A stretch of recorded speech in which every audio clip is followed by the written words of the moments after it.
Hello viewers, আসসালামু আলাইকুম। Daily রেসিপিতে আপনাদের আবারও স্বাগতম।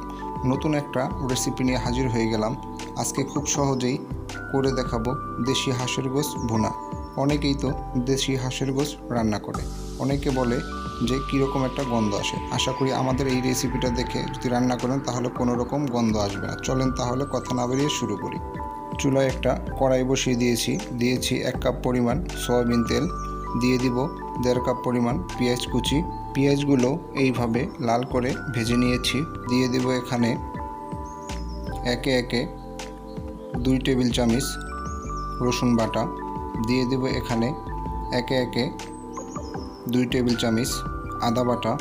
আদা বাটাটা দেওয়ার শেষে আমি ভালো করে মিক্স করে নেব। ভিউয়ার্স, ভিডিওটা কোনো রকম স্কিপ না করে সম্পূর্ণ ভিডিওটা দেখে নেবেন, তাহলে রেসিপিটা পারফেক্টভাবে রান্না করতে পারবেন। আমি মিক্স করে নিয়ে একটু কষিয়ে নিব 2-3 মিনিটের জন্য।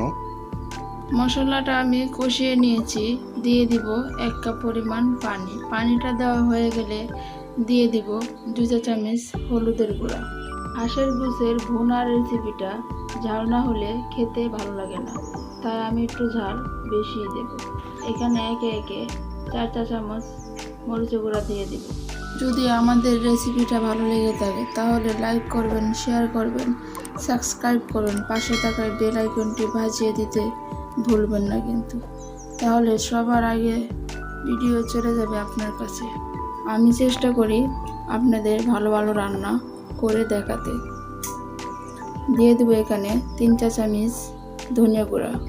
ধনিয়া গুঁড়াটা দেওয়া হয়ে গেলে দিয়ে দিব স্বাদ মতো লবণ। স্বাদ মতো লবণ দেওয়ার কারণে তরকারিটার মজাটা বেড়ে যাবে। দিয়ে দিব জিরা বাটা। এখানে আমি 1 টেবিল চামচ জিরা বাটা দিয়ে দিলাম। এখন আমি মশলাটা কষিয়ে নেব। এইভাবে মশলাটা কষিয়ে নিয়েছি।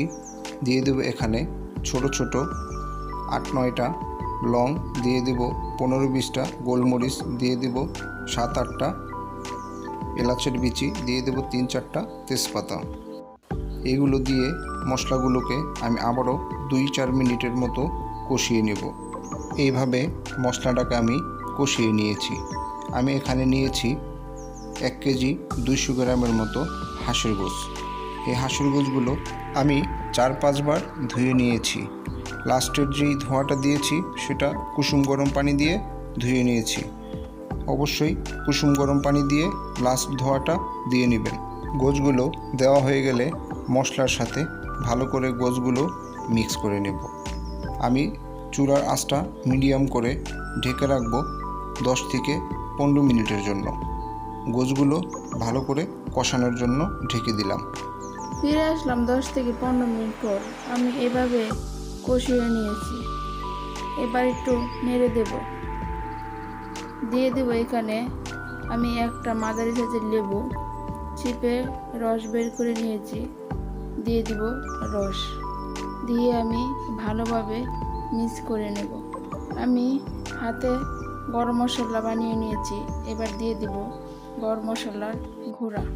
এখানে আমি 2 চামচ গরম মশলা গুঁড়া দিয়েছি। গরম মশলাটা আমি এই জন্য দিয়েছি যেন হাঁসের থেকে একটা গন্ধ আসে, সেই গন্ধ ভাবটা যেন চলে যায়। দিয়ে দিলাম 6-7টা কাঁচামরিচ, দিয়ে আমি ভালোভাবে মিক্স করে নেব। আবারও কষিয়ে নিব 4-5 মিনিট। গোশগুলো এইভাবে খুব ভালো করে কষিয়ে নিয়েছি। দিয়ে দেব এখানে 1 কাপ পরিমাণ পানি, আবারও এড করব আরও 1 কাপ পরিমাণ পানি। ভিউয়ার্স, আমাদের এই রেসিপিটা যদি ভালো লেগে থাকে তাহলে লাইক করবেন, শেয়ার করবেন, কমেন্টস করবেন, সাবস্ক্রাইব করে পাশে থাকা বেল আইকনটি বাজিয়ে দিবেন, তাহলে আমাদের নতুন নতুন ভিডিও চলে যাবে আপনার কাছে। চুলার আঁচটা মিডিয়াম করে 8-10 মিনিটের জন্য ঢেকে দেব। ফিরে আসলাম 8-10 মিনিট পর। দেখেন দর্শক, কি সুন্দর কালার হয়েছে। যতটা না দেখতে সুন্দর হয়েছে তার চেয়ে বেশি খেতে মজা। আমাদের রেসিপিটা সম্পূর্ণ দেখে রেসিপিটা বানিয়ে নেবেন, তাহলে রেসিপিটা পারফেক্ট হবে। একবার হলো ট্রাই করে দেখবেন আর আমাদের কমেন্টে জানাবেন খেতে কেমন হয়েছে। তাহলে চলেন দর্শক পরিবেশন করি। এতক্ষণ সময় ডেইলি রেসিপির পাশে থাকার জন্য অসংখ্য অসংখ্য অসংখ্য ধন্যবাদ।